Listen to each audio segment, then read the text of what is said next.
Friends good morning. എനിക്ക് ഇന്ന് എൻ്റെ പിറന്നാളാട്ടോ. ഞാൻ മോനും അമ്പലത്തിൽ പോവാണ്. അനിയത്തിയുണ്ട്, അമ്മായിയുണ്ട്, എല്ലാവരും ഉണ്ട്. വണ്ടൂർ അമ്പലത്തിലാട്ടോ, ശിവക്ഷേത്രമാണ്. ഞങ്ങൾ പോയി തൊഴുകാൻ പോവാണ് കേട്ടോ. അപ്പോൾ അമ്പലത്തിൻ്റെ ഉള്ളിലെത്തി ഞങ്ങളിതാ തൊഴുതുകൊണ്ടിരിക്കുകയാണ്. അപ്പോൾ പിന്നെ ഇവിടെ അടുത്ത് തന്നെയാണ് കേട്ടോ, ഞങ്ങൾ വീടിൻ്റെ അടുത്ത് തന്നെയാണ്.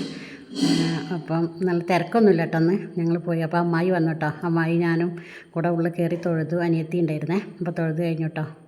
തൊഴുത് കഴിഞ്ഞ് വീട്ടിൽ വന്നിട്ടോ സദ്യ ഉണ്ടാക്കുകയാണ്. സദ്യ പറഞ്ഞാൽ ചെറിയ സദ്യയല്ലോ കേട്ടോ.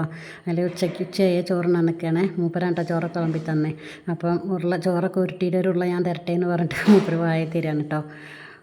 സദ്യ കഴിച്ച് കഴിഞ്ഞിട്ട് ഞങ്ങൾ ക്ഷേത്രത്തിൽ പോയി കേട്ടോ. ചേച്ചീൻ്റെ പേരക്കുട്ടീൻ്റെ ചെണ്ട കൊട്ടയായിരുന്നു, അരങ്ങേറ്റായിരുന്നു കേട്ടോ. അത് ഞങ്ങൾ കണ്ടു. അത് കഴിഞ്ഞിട്ട് ഞങ്ങൾ ഉത്സവത്തിൻ്റെ പ്രതീതിയാണ് ഇട്ടത്. ചുറ്റുപാടും ഒക്കെ ഒന്ന് കണ്ടു. പിന്നെ കുറച്ച് നേരം അവിടെ ഇരുന്നു. അത് കഴിഞ്ഞിട്ട് ഞങ്ങൾ വൈകുന്നേരം പോന്നു കേട്ടോ. അതിൻ്റെ കവാടമാണ് എടുത്ത അമ്പലത്തിൻ്റെ. ആ അമ്പലത്തിൻ്റെ കവാടമാണ്. ഉത്സവം തുടങ്ങിയിട്ട് 5 ദിവസമായിട്ടോ, 5-6 ദിവസമായി. അതുകൊണ്ടാണ് ഞാനിപ്പോൾ പിന്നെ പിക്കളിൻ്റെതൊന്നും തുടങ്ങാൻ കേട്ടോ.